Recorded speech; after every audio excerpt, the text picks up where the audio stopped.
Jimmy Akin's Mysterious World is brought to you by the Star Quest Production Network and is made possible by our many generous patrons. If you'd like to support the podcast, please visit sqpn.com/give. Jimmy Akin's Mysterious World is also brought to you in part through the generous support of Aaron Vergeson Electric and Automation, making connections for life for your automation and smart home needs in North and Central Florida at aaronv.com. And by rosaryarmy.com. Have more peace. Visit rosaryarmy.com and get a free all-twine knotted rosary, downloadable audio rosaries, and more. Make them, pray them, give them away at rosaryarmy.com. And by Mysterious Tales of Loss and Woe and Other Jovial Stories, a new book by Truist Dunkworth. In a world of wonder, this is a book that encourages teens and preteens to think and be surprised. Look for it on amazon.com.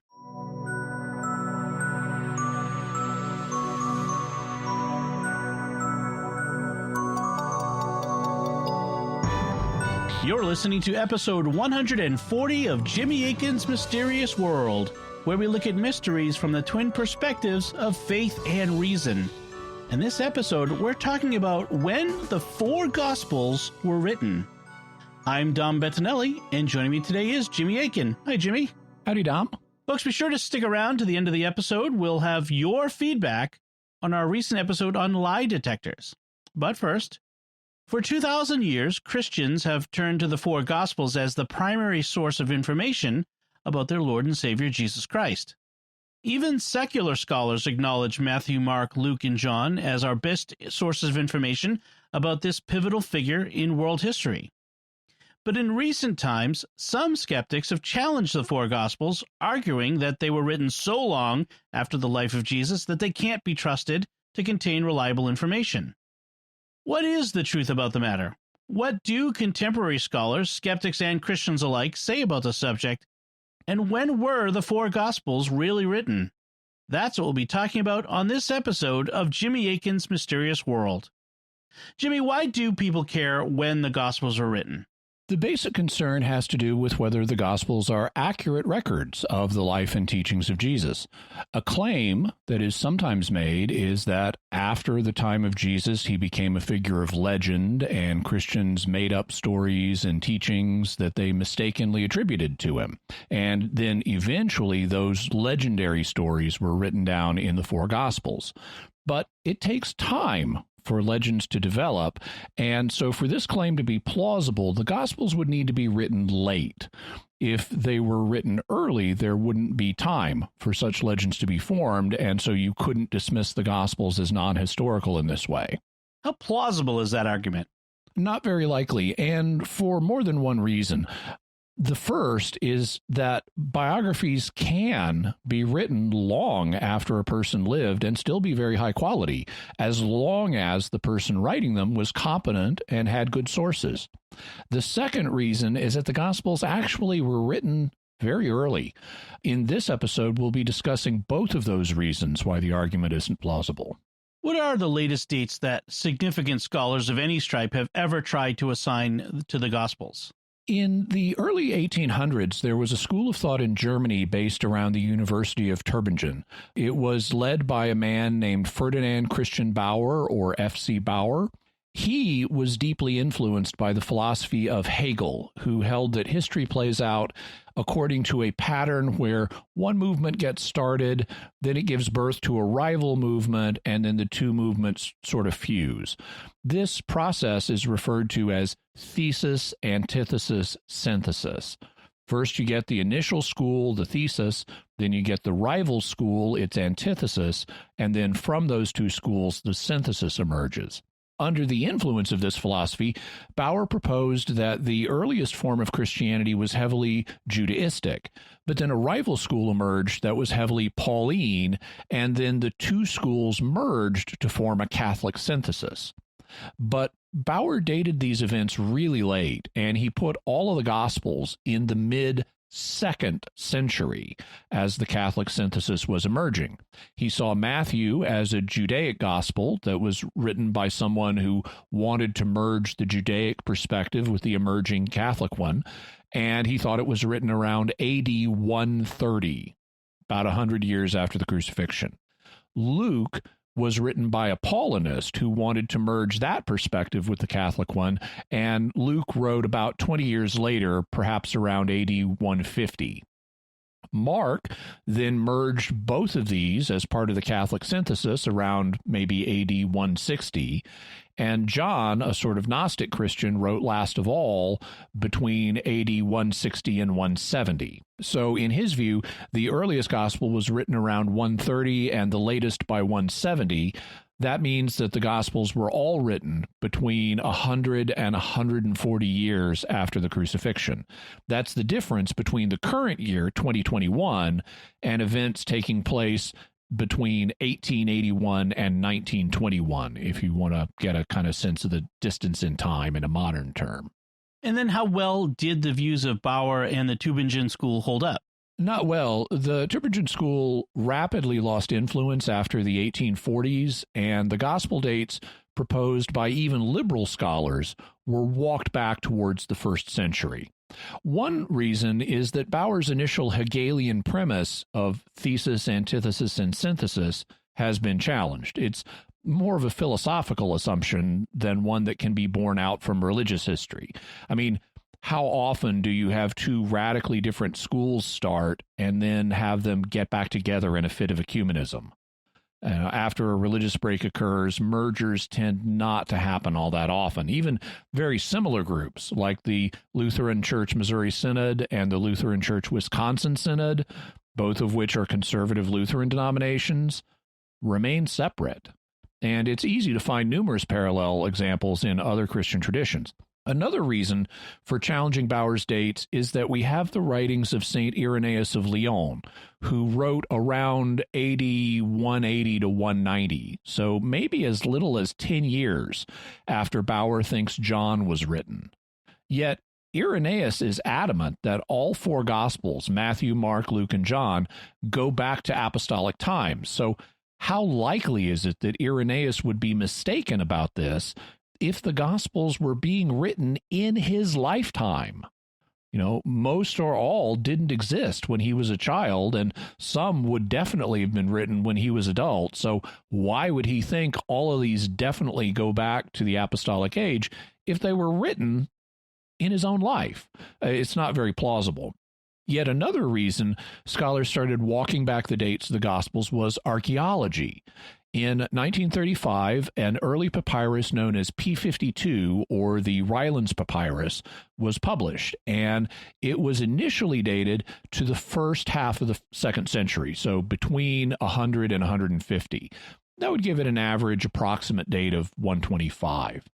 But the thing is, the Rylands Papyrus is a fragment from the Gospel of John that was found in Egypt, which would mean that copies of John were floating around Egypt by AD 125. Scholars figured, therefore, that it would have taken time for John's gospel to make its way to Egypt, and even more time for enough copies of it to have been made in Egypt for a fragment like this to survive the ravages of the ages. I mean, getting one copy to Egypt is not enough, because that copy is probably going to be lost. You need bunches of copies to get made there if something this early is going to survive.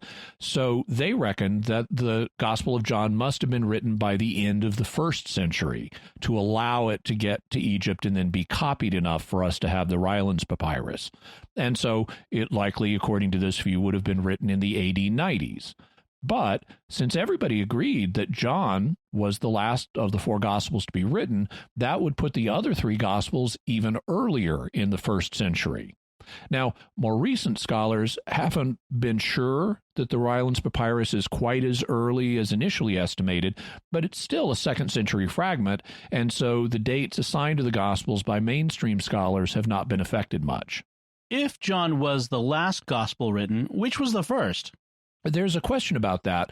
While basically everybody agrees that John was written last, there's a question about the order in which the other three were written.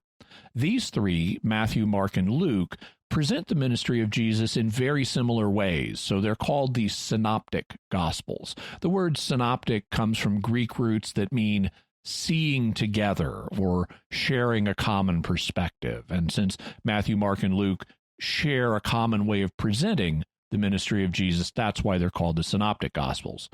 For many centuries, the common view was that Matthew wrote first, then Mark abbreviated him, and then Luke merged and supplemented Matthew and Mark. This is known as the Augustinian hypothesis because St. Augustine advocated it for at least a period, though there is reason to think that he may have changed his mind. However, in the last couple of centuries, most scholars have concluded that Mark was actually written first, that Matthew and Luke then built on what Mark did, and John wrote last. There are various versions of this view, but that's the general idea. And because in this view Mark came first, this is known as the Markan priority view. After an extensive investigation, I came to the conclusion that Markan priority is correct. We'll have a link to where I've written about Markan priority and other aspects of the synoptic problem, so you can read the reasons why I say this. And today, the great majority of scholars, both liberal and conservative, hold to some form of Markan priority theory, and it plays a role in the dates that mainstream scholars assign to the Gospels. What is the current consensus among mainstream scholars on when they were written? A summary of the consensus view is given by Father Raymond Brown in his book Introduction to the New Testament. Now, he happens to be Catholic, or he was, he's passed on now, but he speaks for mainstream critical scholars, both Protestant and Catholic. According to his summary, Mark was written between 60 and 75, and most likely between 68 and 73. Matthew was written between 80 and 90, give or take a decade, so basically between 70 and 100. Luke was written about 85, give or take 5 to 10 years, so between 75 and 95. And then John was written between 80 and 110. Evangelicals tend to be a bit more conservative than non-evangelical ones. Do they go along with these dates? For the most part, they also tend to put Mark between 60 and 75. They put Matthew and Luke in the 70s or 80s, and then John in the 90s. And then do some scholars hold to dates that fall outside these ranges? Very definitely. Some scholars place the Gospels quite a bit earlier, and it's not just conservatives who do so. 3 liberals who have done so are the German scholar Adolf von Harnack, the British scholar John A.T. Robinson, and the British scholar James Crossley. Both von Harnack and Robinson propose that the 3 synoptic Gospels were written quite a bit earlier than the dates we just read. Robinson also thinks that John was written way before the 90s. And Crossley thinks that Mark was written between AD 35 and 45, so around AD 40, just 7 years after the crucifixion. To preview what we're going to cover, my own views on the dates of the synoptic Gospels are the most similar to von Harnack's. I also agree with Robinson that John was written much earlier than supposed, and I think Mark was written early, but not as early as Crossley thinks. Okay. Before we get to the theories, let's take a moment to thank our patrons who make the show possible, including Janet H., Brian G., David M., John P., and Petru. Their generous donations at sqpn.com/give make it possible for us to continue Jimmy Akin's Mysterious World and all the shows at StarQuest. You can join them by visiting sqpn.com/give. And now's a great time to become a StarQuest patron, thanks to a generous gift from a StarQuest supporter when you start a new Patreon monthly pledge at sqpn.com/give. The first 3 months will be matched by an equal amount from our donor. So, for example, if you become a new patron at $10 per month, after 3 months, our donor will give $30 to StarQuest to support all our shows, including this one, making your gift go even further. If you've been thinking of becoming a StarQuest patron, now is the time. Visit sqpn.com/give today. Jimmy Akin's Mysterious World is also brought to you in part through the generous support of Aaron Ferguson Electric and Automation, making connections for life for your automation and smart home needs in North and Central Florida at aaronv.com. And by rosaryarmy.com. Have more peace. Visit rosaryarmy.com and get a free all-twine knotted rosary, downloadable audio rosaries, and more. Make them, pray them, give them away at rosaryarmy.com. and by Mysterious Tales of Loss and Woe and Other Jovial Stories, a new book by Truist Dunkworth. In a world of wonder, this is a book that encourages teens and preteens to think and be surprised. Look for it on Amazon.com. So, Jimmy, we've covered the basic theories about when the Gospels were written, so how will we go about evaluating them? First, we'll look at the question from the faith perspective and what the faith has to say on the subject of their dates. Then, from the reason perspective, we'll look at how much the question of the difference in dates really matters. And then finally, we'll go through each of the Gospels and look at what the historical evidence has to say about when it was written. What can we say about the dates of the 4 canonical Gospels from the faith perspective? Does the Church have a teaching on when the Gospels were written? The Church holds that public revelation ended with the conclusion of the apostolic age and that the Gospels are public revelation. So that would mean that the Gospels were written before the close of the apostolic age.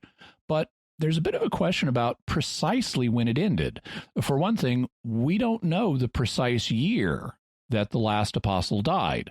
It's often thought that John was the last of the 12 to die, but assuming that's right, we still don't know the precise year. There's also a question about who counts as an apostle, because it isn't just the 12. The term apostle could be used fairly broadly in the first century. We know that Paul was an apostle, as was Barnabas, because Luke calls him one in Acts 14:14. And there's some indication that people like Silas and Timothy may have been considered apostles. So we shouldn't think in terms of just the original 12 apostles that followed Jesus during his earthly ministry. Both the people who were famous as apostles and some of their associates might be considered apostles. Given that, we really don't know who the last apostle to die was, and we don't know when. Whoever it was may well have survived into the 2nd century. That means that all of the dates that modern scholarship typically proposes for the Gospels fall within the apostolic age. So there's no problem from the faith perspective with proposing any of these dates. They all were written when public revelation was still being given, and so they would all count as Scripture. Does the Church teach that Matthew, Mark, Luke, and John had to be written by the people who were the traditional authors? No, it's not a matter of church teaching that particular people wrote them. The important thing is that they were written under the inspiration of the Holy Spirit, but you don't have to be an apostle to be divinely inspired. Mark and Luke were not apostles, but associates of apostles, which qualifies them as apostolic men, you could say, men of the apostolic age who either were apostles or were connected with the apostles. So people in the apostolic community could be inspired even if they weren't themselves apostles. Therefore, even if it turned out that Matthew and John were written by someone else in the apostolic community, that wouldn't prevent them from being inspired. What do you think about who wrote them? I think there's good evidence that Matthew was written by the Apostle Matthew, and that Mark was written by Peter's companion Mark, and that Luke was written by Paul's companion Luke, and that John was written by an eyewitness of Jesus' ministry named John, which is why the name John is attached to it. Though there is a question in my mind and in the mind of various scholars about whether it was John the Apostle or another eyewitness of Jesus' ministry that the church fathers talk about, known as John the Elder or John the Presbyter. However, the evidence concerning those points takes us beyond the scope of this episode. Here, we're focused on the question of the dating of the Gospels, and it suffices from the faith perspective to just note that they were all written in the apostolic age. Beyond that, the church leaves it to scholars and historians to try to determine these matters more precisely. In other words, it leaves it to the reason perspective. All right, what can we say about the dates of the 4 canonical Gospels from the reason perspective? First off, how much difference does it really make? The Gospels are biographies, and it really doesn't matter when a biography is written as long as it's written by a competent person who has good sources. You simply don't have to be an eyewitness to write an accurate biography. I mean, today, biographers don't have to know the person they're writing about. They don't even have to be alive at the same time as their subject. Consider, for example, all the recent biographies of Abraham Lincoln that you find on Amazon or on bookstore shelves. No modern authors were eyewitnesses of Lincoln, yet people don't discount these biographies on that basis. What matters is that a biographer had access to reliable sources and that he handled them carefully, and the men who wrote the Gospels were careful and did have accurate sources. There is a wonderful book by the British scholar Richard Bauckham called Jesus and the Eyewitnesses. In it, he shows how the evidence reveals that the Gospels, all four of them, including John, are based on eyewitness testimony about the ministry of Jesus. We'll have a link to where you can get the book for yourself, and be sure to get the second edition because it includes 3 new chapters that only strengthen the case further. Can you give us a taste of that evidence? Sure. According to the first century figure John the Presbyter, who we mentioned, and he was likely one of the authors of the New Testament, either of the Gospel of John or at least 2nd and 3rd John. St. Jerome, for example, identifies John the Presbyter as the author of 2nd and 3rd John. According to him, the Gospel of Mark was written by Mark, who served as Peter's interpreter, and he wrote the Gospel based on his knowledge of Peter's preaching. Based on the unusual prominence of Peter in Mark's Gospel, scholars have generally agreed that this is correct.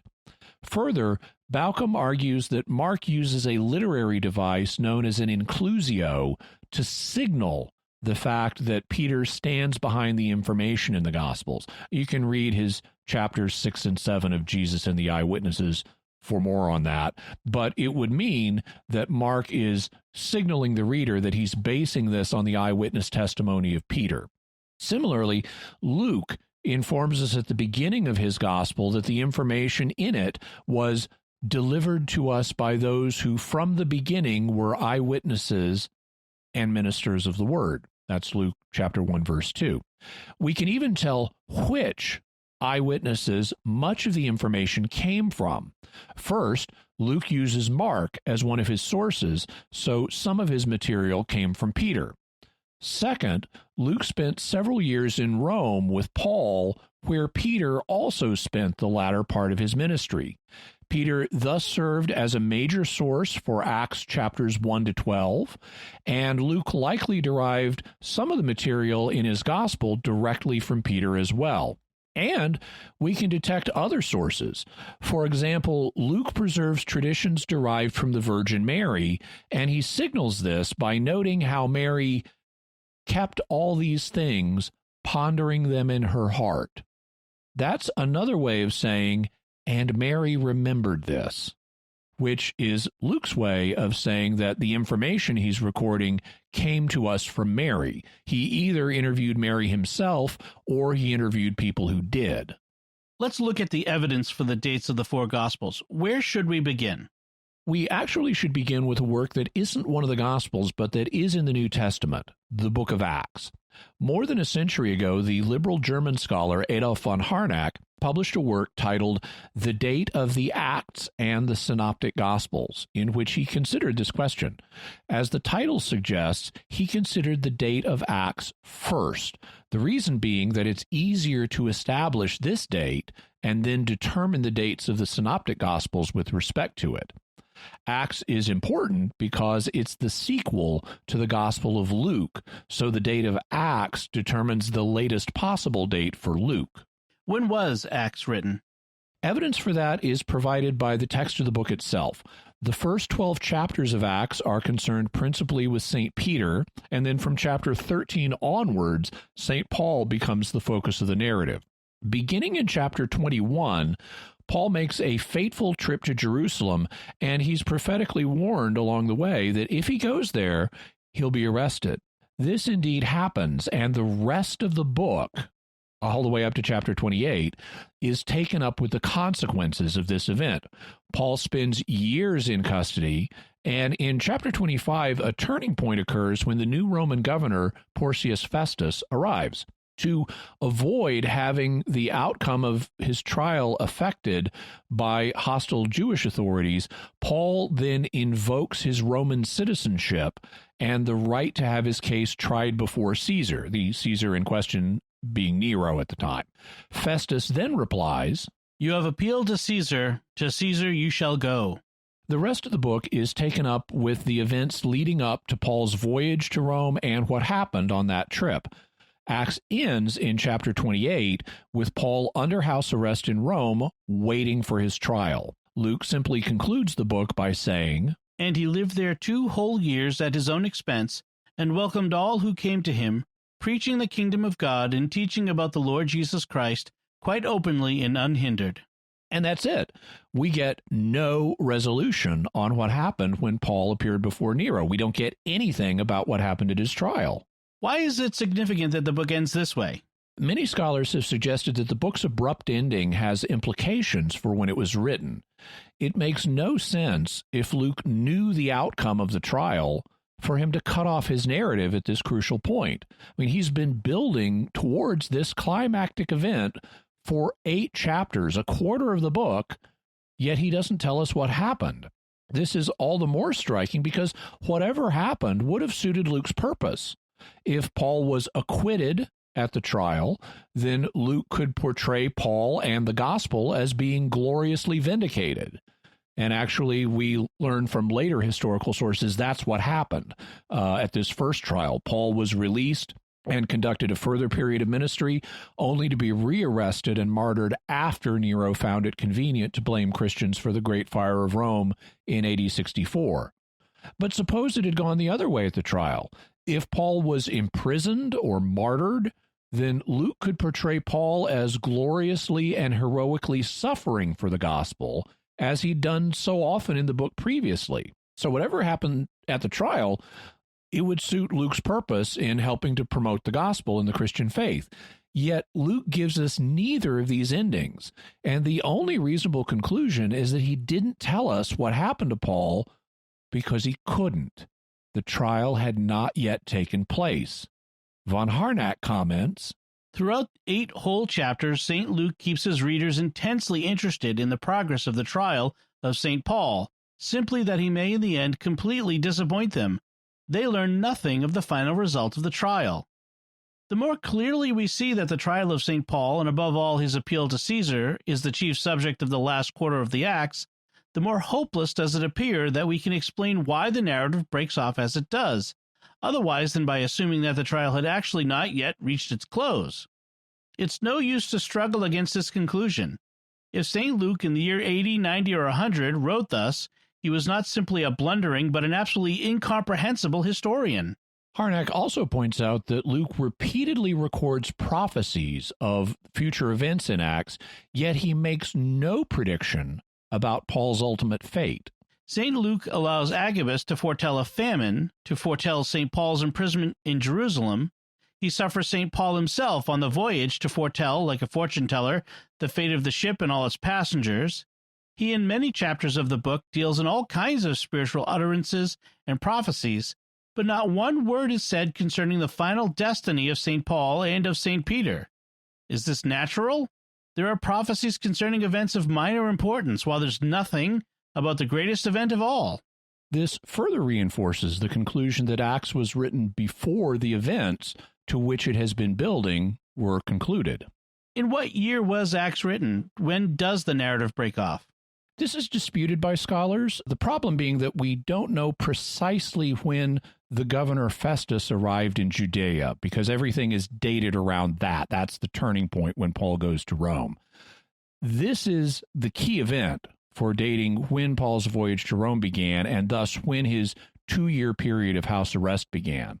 Many estimate that Festus arrived in AD 59, and so Paul arrived in Rome in early 60, and his house arrest lasted from 60 to 62. However, I have done a currently unpublished study of the issue, and I agree with scholars like Jack Finnegan and Andrew Steinman that Festus actually arrived 2 years earlier in AD 57. That would mean that Paul arrived in Rome in early 58, and his house arrest ran from 58 to 60. I thus conclude that Acts was written in 60, towards the end of the 2-year period that Luke mentions. And how does this help us establish the dates of the Gospels? It helps us directly establish the date of one of them.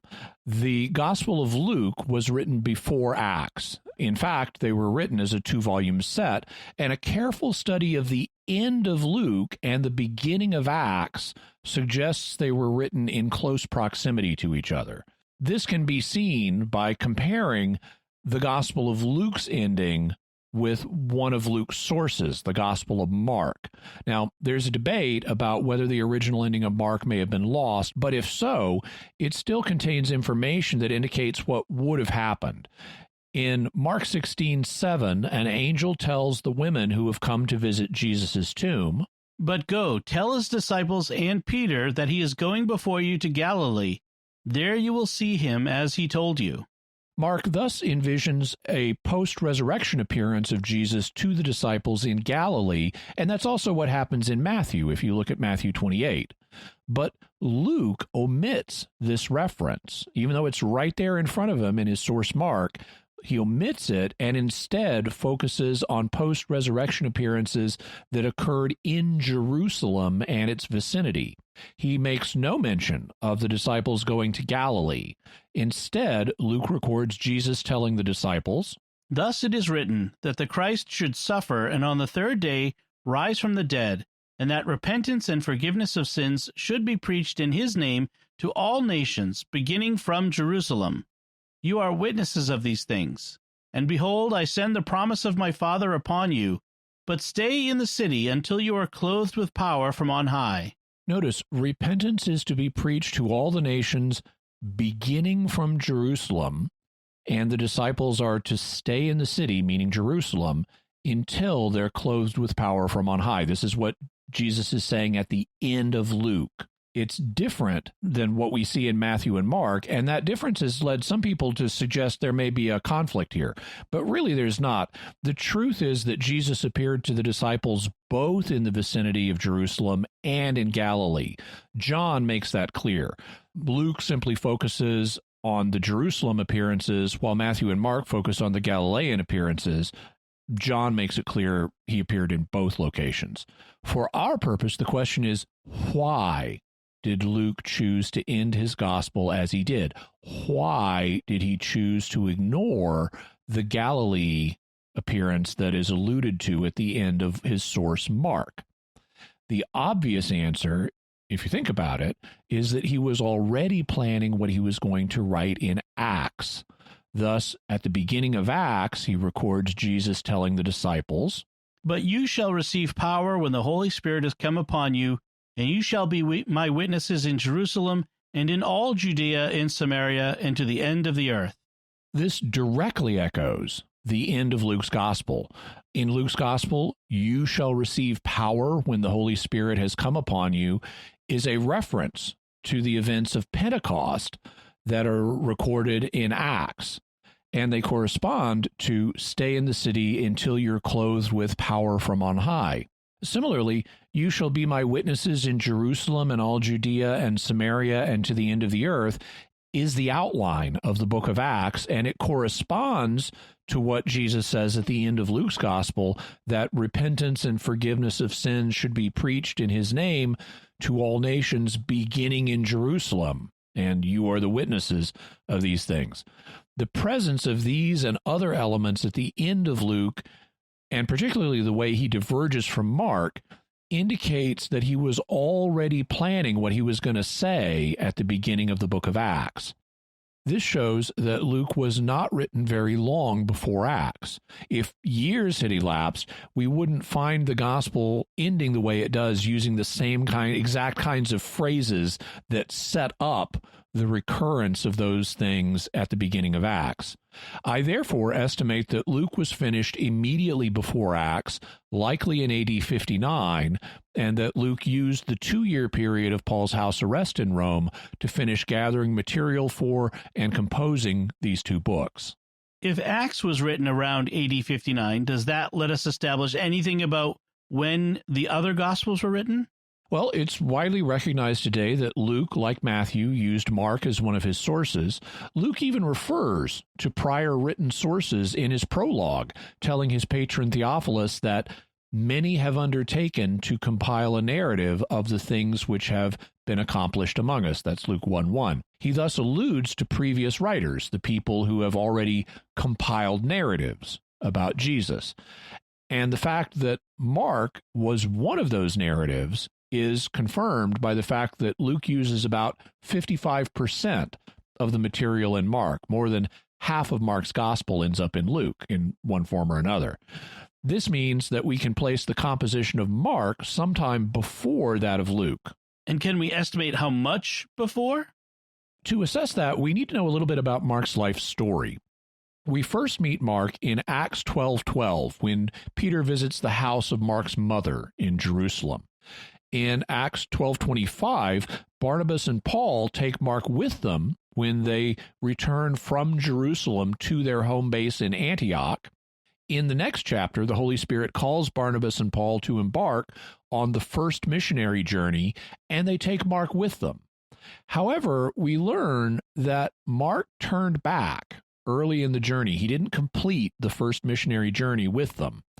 Thus, when Paul and Barnabas were preparing to set out for the second missionary journey, they got in a fight. Barnabas wanted to take with them John called Mark, but Paul thought best not to take with them one who had withdrawn from them in Pamphylia and had not gone with them to the work. And there arose a sharp contention, so that they separated from each other. Barnabas took Mark with him and sailed away to Cyprus. And Barnabas probably felt more sympathetic to Mark than Paul because he was his cousin. Mark was Barnabas's cousin. Barnabas was kind of looking out for him. But the conclusion is Paul and Barnabas dissolved their partnership, which had gone on for years, over the dispute about Mark. And Barnabas then took Mark on an otherwise unrecorded missionary journey to Barnabas's native island of Cyprus. We know from the New Testament that Mark later formed a close bond with Peter, and Peter referred to him as his spiritual son who was with him during his ministry in Rome. That's mentioned in 1 Peter 5:13. And we even learn in 2 Timothy that Paul eventually reconciled with Mark. So Mark eventually proved himself in Paul's eyes, and Paul came to respect him. Can we put dates to some of these events in Mark's life? The part of Mark's biography that's important for our purposes is the period he spent with Peter. We don't know precisely when this occurred, but the journey that Mark took with Barnabas to the island of Cyprus would have occurred in AD 49, and it may have taken some time because missionary journeys could last several years. Mark thus likely became a companion of Peter in the AD 50s. This is significant because the first century Jewish source, John the Presbyter, reveals that Mark based his gospel on Peter's reminiscences. He's reported to have said, Mark, having become the interpreter of Peter, wrote down accurately, though not in order, whatsoever he remembered of the things said or done by Christ. For he neither heard the Lord nor followed him, but afterward, as I said, he followed Peter, who adapted his teaching to the needs of his hearers, but with no intention of giving a connected account of the Lord's discourses, so that Mark committed no error while he thus wrote some things as he remembered them. For he was careful of one thing, not to omit any of the things which he had heard, and not to state any of them falsely. If Mark didn't become Peter's traveling companion until the 50s, and if he had to have written before Luke was published in 59, then that would mean that Mark must have written his gospel sometime in that decade. Although Mark likely had heard Peter preach in Jerusalem before he became his companion, John the Presbyter ties the composition of his gospel to the period when he was serving as Peter's assistant. We thus should understand his gospel to be based not just on Mark's memories of Peter's preaching from years earlier, but on what he heard during the period of mutual ministry. We should thus allow some time, first, for Mark to absorb or reabsorb Peter's preaching, and second, some time for Mark's gospel to come into Luke's hands after it was written. We can therefore estimate that Mark's gospel was written sometime in the mid-50s, say around the year AD 55. And what about the Gospel of Matthew? The evidence suggests that Matthew was written after Mark, and you can see the evidence for that on my page on the Synoptic Gospel, but it's more difficult to pin down exactly when Matthew may have been written. Scholars generally agree that St. Ignatius of Antioch knew about Matthew's gospel because when he wrote his letters, St. Ignatius made more than one reference to things that are only found in Matthew. His letters were written about AD 108, so Matthew's gospel would need to have been composed sometime in the 1st century. On the other hand, Matthew was written after Mark, and that means after about AD 55, so we could establish an initial broad range for Matthew between AD 55 and 100. Can we narrow that down? I think so, because there is internal evidence in the gospel that it was written before the destruction of the temple in AD 70. For a start, when Jesus talks about the destruction of the Jerusalem temple in Matthew 24, it's all presented as being in the future. Matthew never includes a note that says anything like, "And it all came to pass just like Jesus had said it would." But that's exactly the kind of thing that Matthew would be inclined to do if the Romans had already destroyed the Jerusalem temple when he wrote his gospel. In fact, Matthew's gospel is known more than any of the others for including notices about fulfilled prophecies.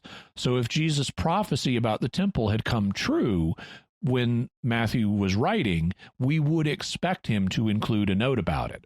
And there are other elements in the text that point in this direction. For example, in the midst of predicting the destruction of the temple, Matthew records Jesus as saying, "Pray that your flight may not be in winter or on a Sabbath." It's well known that the Christian community in Jerusalem did flee the Jewish war, taking up residence in the Jordanian settlement of Pella. And like all ancient authors, Matthew was conscious of the need to save space in his book so that it would fit on a single scroll, because scrolls were fantastically expensive. I mean, a single copy of Matthew would have cost hundreds or thousands of dollars in modern money. He thus regularly drops words and phrases from Mark to shorten it for just this reason. So why would Matthew preserve this exhortation for Jewish Christians to pray that their flight not take place in the winter or on a Sabbath when travel would be difficult, if their flight had already occurred and the need to pray no longer existed? We would expect him to drop that out. Furthermore, after talking about the destruction of the temple, Matthew has Jesus giving a series of parables about the end of the world, mostly in Matthew 25.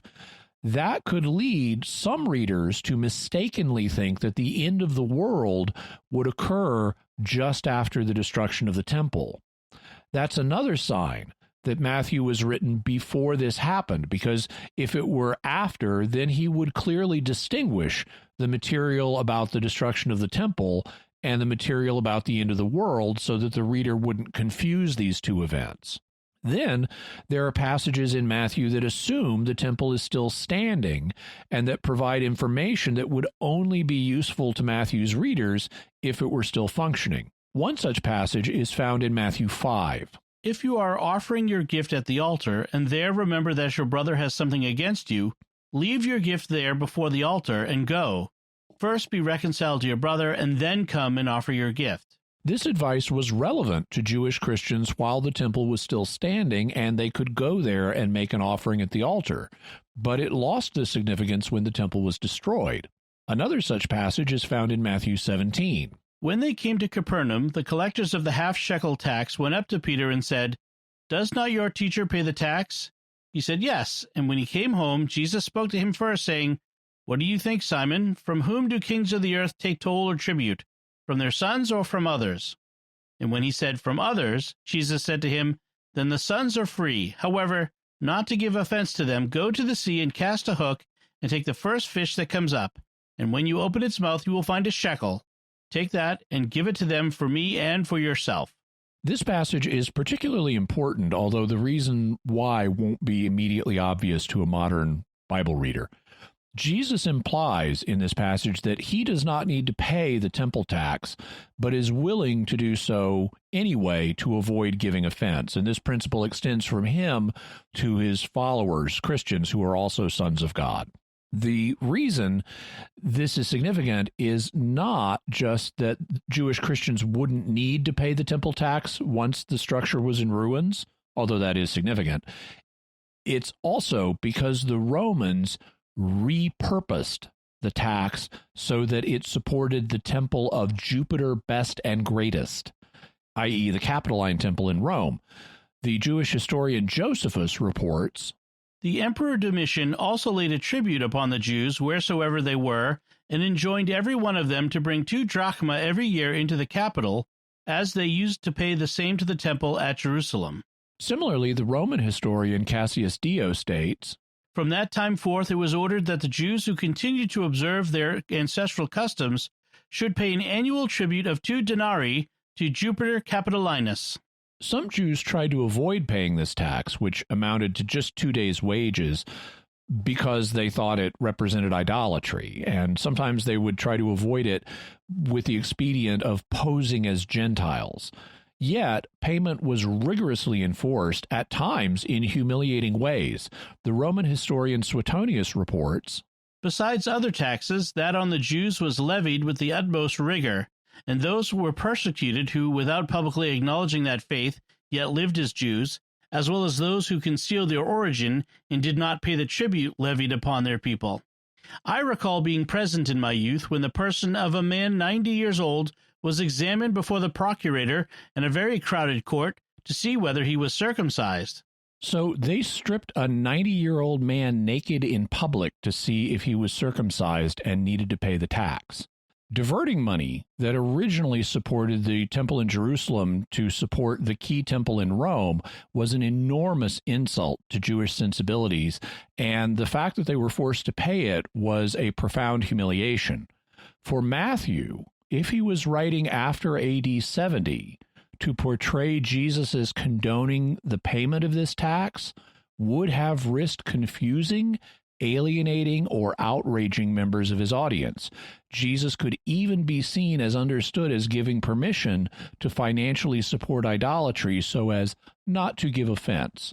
All of this points to Matthew being written before 70, so we can narrow our range to between AD 55 and 70. That gives us a range of about 15 years. Can we narrow it down further? We have a good date for the Gospel of Luke, which was written about AD 59, so if we can establish Matthew's relationship with Luke, we could get a more precise date for his Gospel. We thus need to consider theories about how the 2 Gospels are related, and there are 3 basic ones. First, Matthew and Luke wrote independently of each other, so they didn't know about each other and can't really establish anything from that relationship. Second, Luke used Matthew in composing his gospel, so Matthew came first and then Luke used it. Third, Matthew used Luke, so Luke came first and Matthew used him.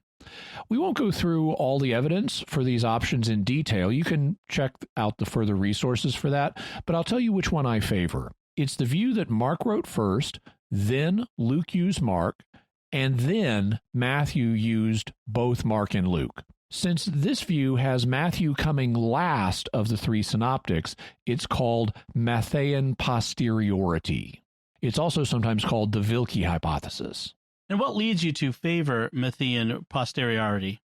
The basic argument is that Matthew simply appears to be a more developed literary work. Particularly striking is the fact that sayings of Jesus that are scattered all over the place in Luke are organized into obvious topical blocks in Matthew, like the Sermon on the Mount, which combines all of Jesus's major ethical teachings in one place. This is easy to explain if Matthew wrote later. He was simply an organizer, and so he organized the sayings he found in Luke and other sources. However, the reverse is harder to explain. If Luke used Matthew, then he would have had to smash Matthew's beautifully organized blocks and scatter the material around in a far less obviously organized way. At least on the level of appearances, it's hard to avoid the scholar Reginald Fuller's rather brusque assessment that if Luke used Matthew, Luke would present us with a case of unscrambling the egg with a vengeance. The scholar B.H. Streeter put the matter even more brusquely when he said that a theory which would make an author capable of such a proceeding would only be tenable if, on other grounds, we had reason to believe that he was a crank. Now, Streeter's too harsh, but I still come to the conclusion, at least tentatively, that Luke wrote before Matthew. And that would put the writing of Matthew after Luke was released in 59 and before the temple was destroyed in 70. Do we have any external evidence outside the Gospels, that might confirm that? In this case, there is a piece of confirmatory external evidence. Writing around 180 to 190, St. Irenaeus of Lyon says, Matthew also issued a written gospel among the Hebrews in their own dialect, while Peter and Paul were preaching at Rome and laying the foundation of the church. Notice that Irenaeus says Matthew wrote his gospel while Peter and Paul were preaching at Rome. Peter arrived in Rome in the AD 50s, and Paul arrived, or according to some even earlier, and Paul arrived there in AD 58. The two men were then martyred there in the 60s, with Peter being martyred in 65 or 66, and Paul being martyred in 67. That would put Matthew between the release of Luke in 59 and the death of Peter in 65 or 66. We might thus estimate Matthew's composition as having been around the midpoint of that range, say AD 63. What about the fact that Irenaeus says Matthew wrote among the Hebrews in their own dialect? What should we make of that? In Greek, the phrase for in their own dialect is te idia dialecto, which could mean in their own language, Hebrew or Aramaic, and many people have understood it to mean this. On the other hand, the phrase can also just mean that he wrote in a Jewish style, which would be true. Matthew is widely recognized as the most Jewish of the Gospels. So whether there was a Hebrew or Aramaic original of Matthew that was then translated into Greek, or whether he merely wrote it in Greek in a Jewish style, does not really affect the dating of the gospel. Matthew still seems to have been written around AD 63. And that brings us to the last of the Gospels, John. What can we say about when it was written? We'll have a link to what I've written on this subject in the further resources, so you can check that out for fuller details, but here I'll notice just a few points. First, like the Synoptic Gospels, John does not refer to the fall of Jerusalem or the destruction of the temple in AD 70 as past events. However, it's harder to make a case from this that John was written before 70 because, unlike the Synoptics, it does not contain a straightforward prediction of the temple's destruction.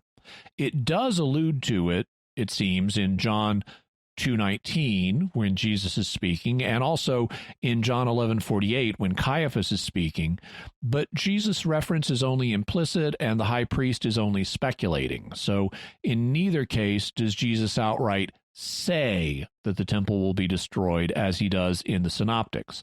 Without an explicit prophecy of the temple's destruction, we would not expect a prophetic fulfillment notice, and so the fact John doesn't give us one would only amount to a kind of weak argument from silence. But there is a verse which does imply a pre-70 date in John chapter 5, where John says, Now there is in Jerusalem by the sheep gate a pool, in Hebrew called Bethzatha, which has 5 porticos. The Greek word here for is, estin, or esti, is present tense, indicating a present state of affairs. So John is saying that the pool Bethzatha, also known as Bethesda, with its 5 porticos, exists in Jerusalem at the time he's writing. You know, it is there in Jerusalem, meaning right now. He would not have made this claim after Jerusalem fell, for as the Jewish historian Josephus reports, the Roman general Titus ordered the whole city and the temple to be razed to the ground, leaving only the loftiest of the towers, Phasael, Hippicus, and Mariamne, and the portion of the wall enclosing the city on the west. Yeah, in fact, Josephus elsewhere goes on to say that if a traveler who had been to Jerusalem before came back, he would be like, where's the city? It had been so thoroughly razed. John 5:2, that's the verse we quoted, therefore gives us reason to hold that the gospel is written before the destruction of Jerusalem in AD 70. And if this is correct, AD 70 would then serve as the upper boundary for when John was composed. And then what about the lower boundary? The early church fathers commonly regarded John as the last of the Gospels to be written. The work itself doesn't say that, but its last verse at least hints that several other Gospels were written previously, when John says, "But there are also many other things which Jesus did. Were every one of them to be written, I suppose that the world itself could not contain the books that would be written." This suggests that John was aware of several previous books about Jesus' deeds, and these likely included one or more of the canonical Gospels. In fact, I think they included at least two. There is quite good evidence that John knew the Gospel of Mark. In fact, there is evidence that he used Mark as a template around which to organize his own gospel. That's something I've argued on my page on the synoptic problem.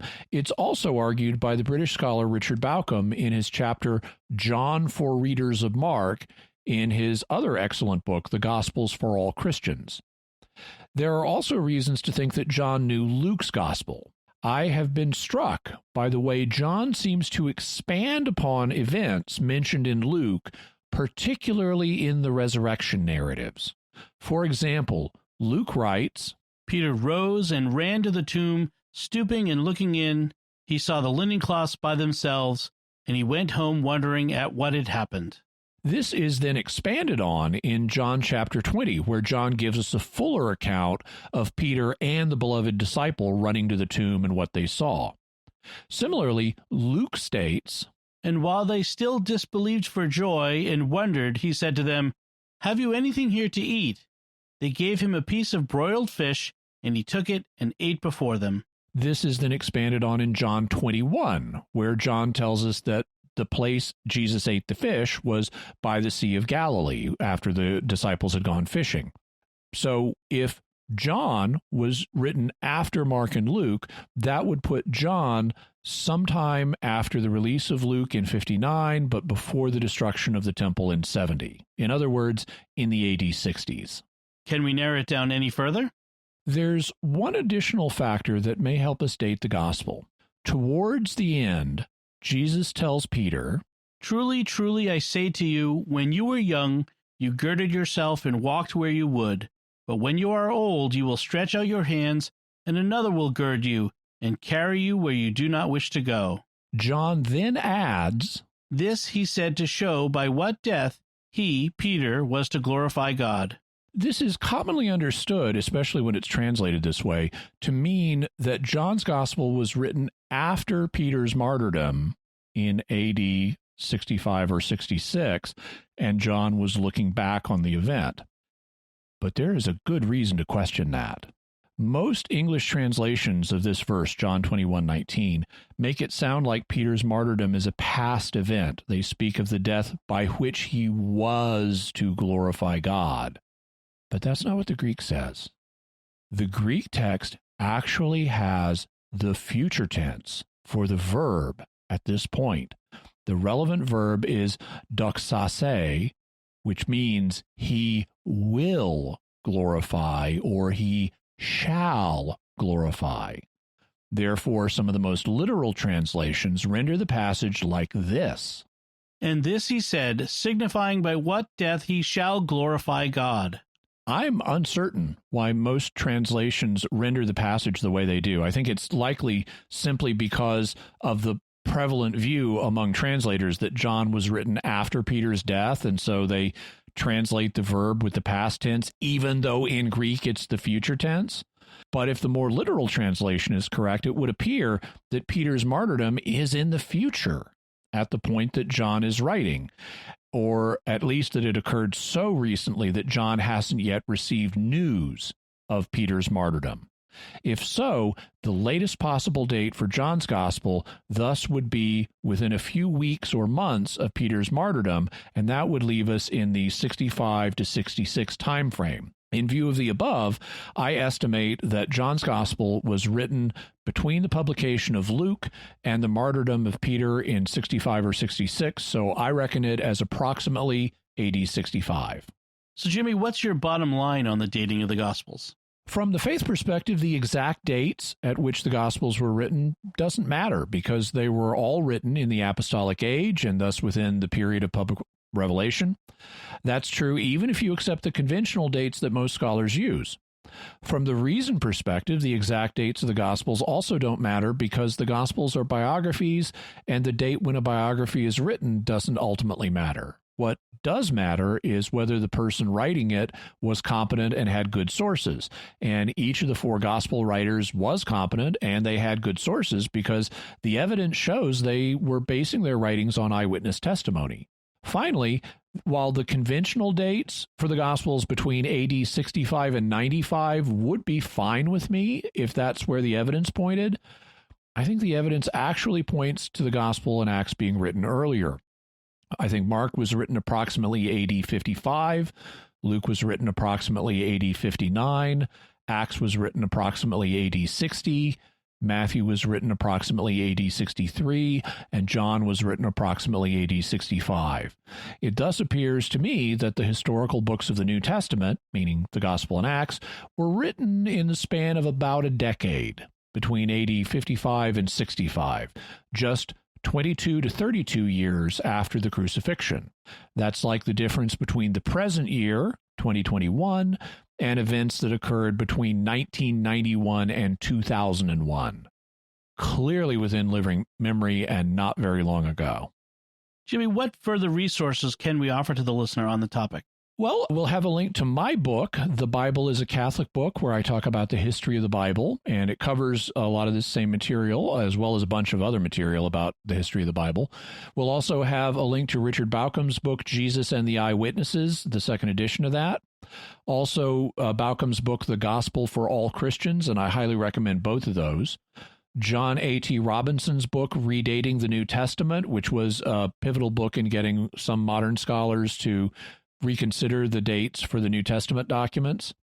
Adolf von Harnack's book, The Dates of the Acts and the Synoptic Gospels. Jack Finnegan's Handbook of Biblical Chronology, where he deals with issues like when did Porcius Festus arrive and how does that affect the chronology of St. Paul. Andrew Steinman's book, From Abraham to Paul, which is another biblical chronology that does the same stuff. We'll have my full treatment on the dates of the Gospels, which goes into some additional evidence we couldn't cover in this podcast. Also, my page on my website that deals with the synoptic problem and links to different aspects of the synoptic problem so you can see, for example, why I would say Mark was written first and Matthew was written last and things like that. Excellent. All right, I think it's time to move on to our mysterious feedback. And like I said, we have feedback this time from our recent episode on lie detectors. Our first feedback comes from Joe, who sent an email who said, I enjoyed your lie detectors episode and want to share a historical item from the days of the golden age of radio, which is my passion as a hobby. A show called The Big Story presented fictionalized true stories that a particular reporter was involved in that brought them some notoriety. They changed names and things for legal issues, but the reporter, the town, and the general story remained intact. The episode Pillars of Society is interesting in that it involved lie detection and one of the founding scientists. It's hard to believe that Jimmy Akin's Mysterious World is consistently getting better. You had me at the early episodes, but unlike many podcasts, it gets richer and smoother and retains the enthusiasm. Bravo. Thank you so much, Joe. We're always striving to look for ways to make the show better, and we experiment with different things and incorporate them and see what's the right balance. And so it's an ongoing work in progress, but we're always looking to improve it. Also, thank you for the link to the Big Story episode. We'll have a link in the further resources so people can download that and listen to it themselves. I haven't had a chance to yet, but old time radio is also one of my interests. And so it's a fun world that people should be more familiar with because there's a lot of great radio and a lot of great audio content, especially if you're a podcast listener, you may want to check out old time radio. Also, Joe sent us some analysis, some research that he had done of this particular episode of The Big Story, where even though they fictionalize details like what's the name of the town, you can often use the details they do mention to figure out where this really was and find newspaper stories about it. And he had done some of that. Unfortunately, he sent that as a PDF, and I didn't know where to find it on the web, so I couldn't include a link to that as well. But thank you so much, Joe. And interesting detective work, finding out the real story behind the big story. Patron Justin on Patreon writes, I really enjoyed this episode. I'm a therapist, and I used to work at an agency that treated licensed professionals who were in trouble with their licensing boards, most often due to substance use, personality issues, and misconduct.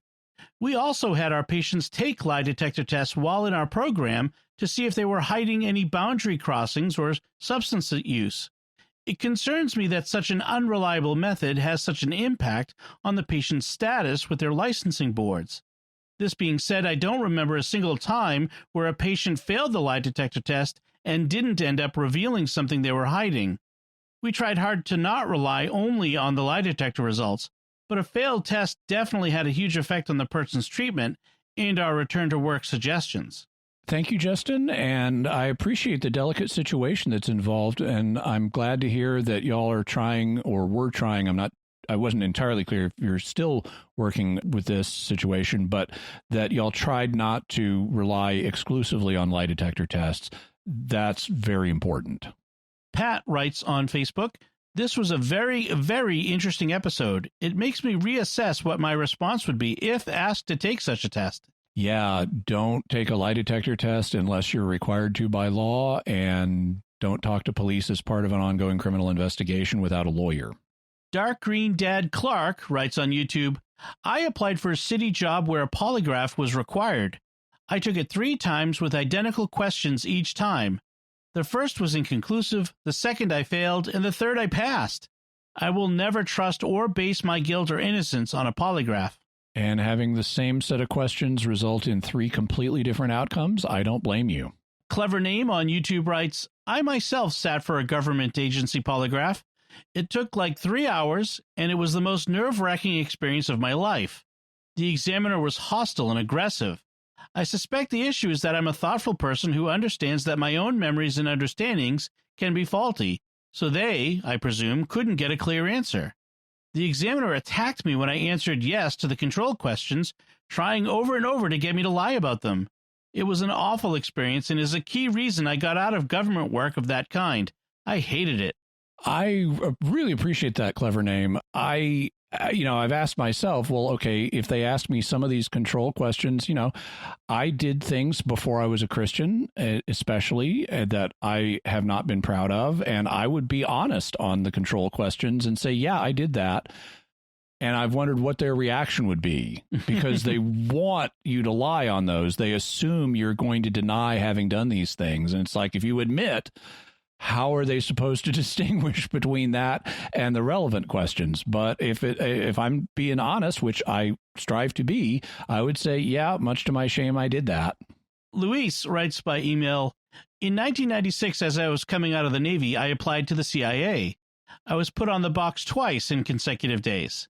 The first day was terribly uncomfortable because they kept asking me if I'd ever stolen. The answer was yes, and I rattled off every example I could think of since kindergarten. Since I knew I was missing some, I was a sack of nerves. The next day, they said I was alerting on the question, 'Have you ever taken illegal drugs?' My answer was an emphatic and truthful no, but they kept saying I was lying. I didn't get the job. All these years later, I'm glad I didn't get the job, especially after certain former leaders of the organization have decided to run their mouths off on politics over the past couple of years. One thing is for certain. Polygraphs are an utter scam, and I will never, ever allow myself to be strapped to one again." I don't blame you at all, Luis. And in fact, even though we've already heard from several people who have taken polygraphs and been required to, we also heard from several people who took them and said, I was telling the truth, and they still said I failed. And I wanted to make sure we included at least one from someone who did that. So thank you very much, Luis, for letting us know about your experience. Brian Cook wrote on YouTube, "Jimmy's sinisterly sweet voice never fails to make me smile." Why, I'm so glad that you find my voice so entertaining. Don't make me use it very often. The voice of government PSAs. Yeah. Shalone Carson writes on YouTube, "James Duane is Catholic. He goes to my parish. It's interesting to hear about people you know on a podcast. He's a great guy, very funny and knowledgeable." And James Duane was the attorney that we mentioned who engaged in the video debate about whether you should talk to police as part of an ongoing criminal investigation without a lawyer. and how it can work against you. And the man he was debating was a police officer who got up and agreed that you should not talk to the police as part of an ongoing investigation without a lawyer present. So it's a great video to watch. James Duane is very funny. He reminds me, and by the way, it's so cool that he's in your parish. Please say hello to him for me. Let him know about the podcast. I really found his debate entertaining, and he reminds me of someone I know here in Southern California who is a square dance caller named Vic Carey. And Vic Carey has a lot of the same mannerisms. He can be very fast talking, very funny, some little subtle mannerisms. I once was at a caller's school, and Vic was interrupting one of the students so much to make amusing comments that the student got annoyed and said, "Sit down, either talk or watch." And he, without hesitating, Vic shot up his hand and said, "I choose talking." Oh, man, there's always one in a crowd. Well, everyone, thank you for your feedback on that episode. We really greatly appreciate it. Jimmy, what do we have for mysterious headlines this week? We have a UFO update theme. There are some stories we've been following on the UFO front that we want to update people on. There's actually 3 of them. First one is Luis Elizondo has indicated that he's planning on leaving the To the Stars Academy of Arts and Sciences. And apparently part of now he was the former head of the government's ATIP or OSAP UFO program in the Navy, or at the Pentagon, I should say.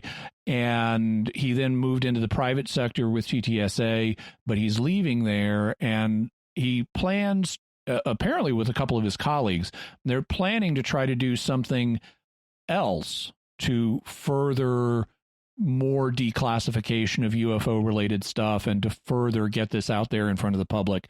He didn't indicate specifically what he was dissatisfied with that led him and the others apparently to leave, but from what he said in an interview with George Knapp, it sounded like TTSA, because it's got the A in there, which stands for arts, it has a focus not just on the UFO science issue, but also things like publishing novels and things like that are fictional, that are related to this area. And I've always thought those two things didn't really fit well under the same roof. I mean, you should either build your reputation for telling fact or telling great fiction, but both, especially in a subject that's viewed as dodgy like UFOs, you really want to pick one or the other. And so I understand why he might want to move on, and I think TTSA has gotten itself into some problems by doing things in a kind of fictionalized way, like presenting actual results in kind of dressed up form to make them, changing the format of a document, to make it more interesting or whatever. So I can understand why you would want to do that. Our second story is about a new Navy photo of a triangular UFO or UAP, unidentified aerial phenomenon, that emerged from the sea. And you can see the picture of it yourself and read about the account. This is one, again, which was like gun camera footage or camera footage taken by a military pilot. And then we have an article that contains new details about the Navy's UFO-related technology patents. You may remember we've mentioned an inventor that works for the Navy named Salvatore Pais, who has these bizarre science fiction-sounding patent applications that the Navy has been sponsoring, including things like reduced inertial mass drives, which would mean somehow reducing the inertial mass of a craft to make it go faster, or high-temperature superconductors, which would do amazing things. And there are several of these patents, and Brett Tingley over at The Drive has done a new article. They got some emails detailing the steps that the Navy was going through to try to get these patents checked out and done. Yeah, including possibly having built a demo of some sort. I thought that was fascinating reading that article. Yeah, those are some 3 great headlines. This whole story just keeps getting more and more interesting as time goes on. So definitely something to pay attention to. So That does it for us this time, folks. We want to hear from you. What are your theories about when the four Gospels were written? What do you think about the dates that Jimmy proposes? You can let us know online by visiting sqpn.com or the Jimmy Akin's Mysterious World Facebook page, sending an email to mysterious@sqpn.com, or sending a tweet to @MYS_world with the hashtag of mysterious feedback. So, Jimmy, what will we be talking about next time? Next Friday, we'll be looking at a mysterious monument known as the Georgia Guidestones and the message that they contain, which some have called the 10 Commandments of the Antichrist. Ooh. All right, folks, remember to like this episode on Jimmy Akin's Mysterious World on Facebook, and be sure to retweet it on Twitter. All of your sharing of the episode and engagement with it on social media helps get the word out. You can find links to Jimmy's resources from today's discussion and links to the mysterious headlines on our show notes at sqpn.com/mysterious. And remember, to help us continue to produce the podcast, please visit sqpn.com/give. Until next time, Jimmy Akin, thank you for exploring with us our mysterious world. Thanks, Dom. Once again, I'm Dom Bettinelli. Thank you for listening to Jimmy Akin's Mysterious World on StarQuest.